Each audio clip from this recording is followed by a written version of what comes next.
So, let's talk about the global race for artificial general intelligence. This is a technology that, depending on who you ask, is either our next great achievement or, well, our biggest mistake.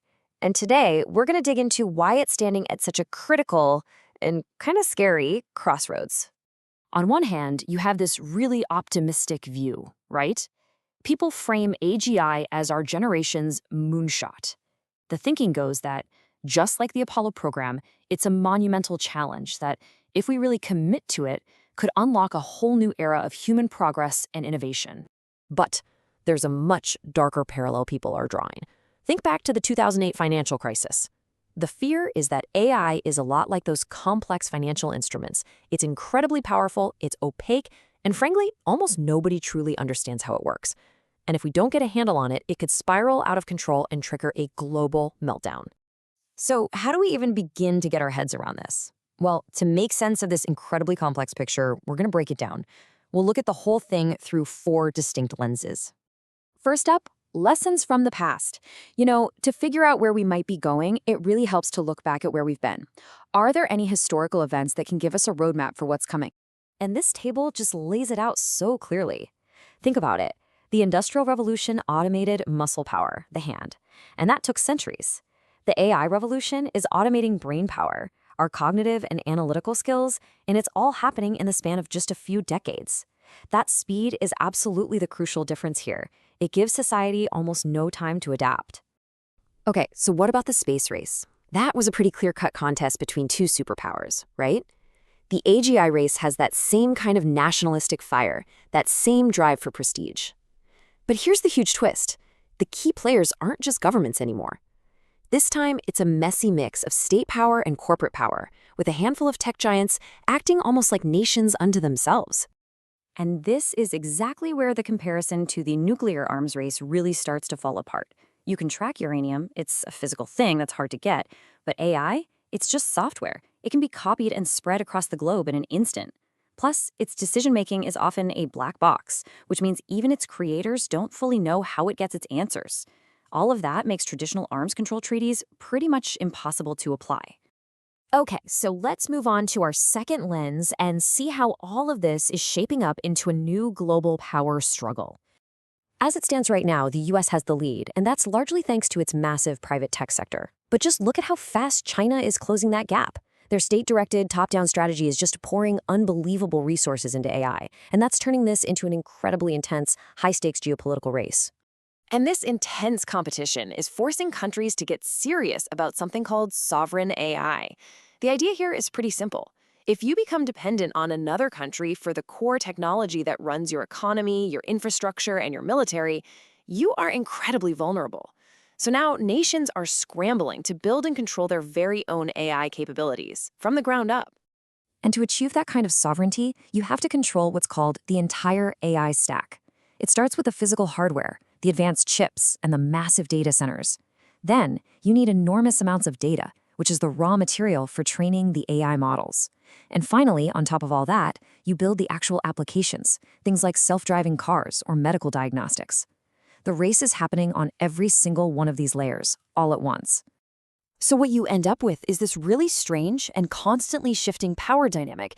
You have these giant tech corporations that control key parts of the stack, which gives them immense global influence. But at the same time, governments are using regulations, export controls, and industrial policy to try and steer things.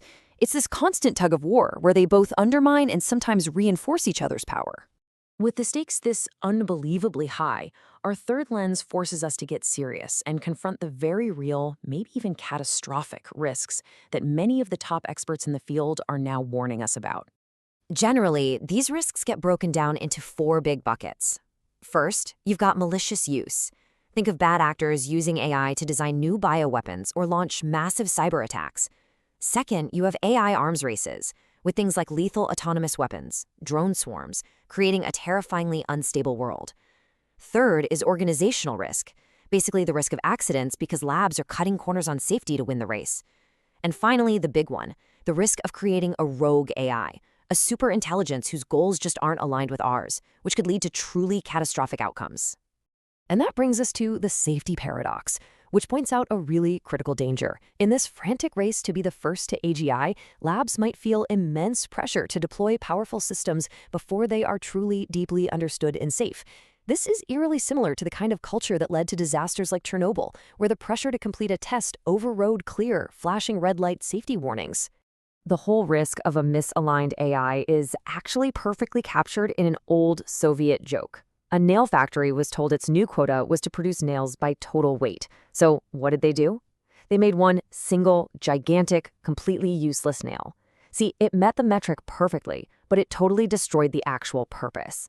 That's the core fear with AGI, that it could follow our instructions literally, but with disastrous unintended consequences. So this brings us to our final and, let's be honest, most critical lens. Given everything we've talked about, how on earth do we steer this incredibly powerful technology toward good outcomes and away from disaster? And here it is, the fundamental problem of governing AI. This technology moves at the speed of software. It evolves in weeks, sometimes days. Our laws and our institutions, well, they move at the speed of government. How do you possibly hope to regulate something that is changing faster than you can even write the rules for it? This speed problem leads directly to one of the biggest debates in AI right now. Should these powerful models be open or closed? Open sourcing them accelerates progress and keeps a few companies from controlling everything. The downside, it also puts potentially dangerous capabilities into anyone's hands. Closed proprietary models are maybe safer and easier to control, but they create powerful monopolies and can stifle research. It's a classic rock-and-a-hard-place dilemma with no easy answer in sight. So, what are some of the proposed solutions on the table? Well, they're all pretty big. Some people are calling for an international agency to oversee AI safety, kind of like the one that governs nuclear energy. Others are focused on the economic shock, suggesting things like massive national reskilling programs, or even a universal basic income to support people whose jobs are automated away. The one thing they all have in common is that they require a fundamental rethinking of how our society is structured. At the end of the day, it really boils down to this. The choice we face is all about timing. We can try to be proactive and shape the future of this technology now while we still have some leverage, or we can wait and be forced to react later when control might have already slipped through our fingers. Look, AI is a tool. It's not some predetermined destiny. Looking at it through these four lenses, history, geopolitics, risk, and governance, it doesn't give us a simple answer. But what it does do is help us ask the right questions. And the biggest question, the one that's really up to all of us to figure out, is a simple one.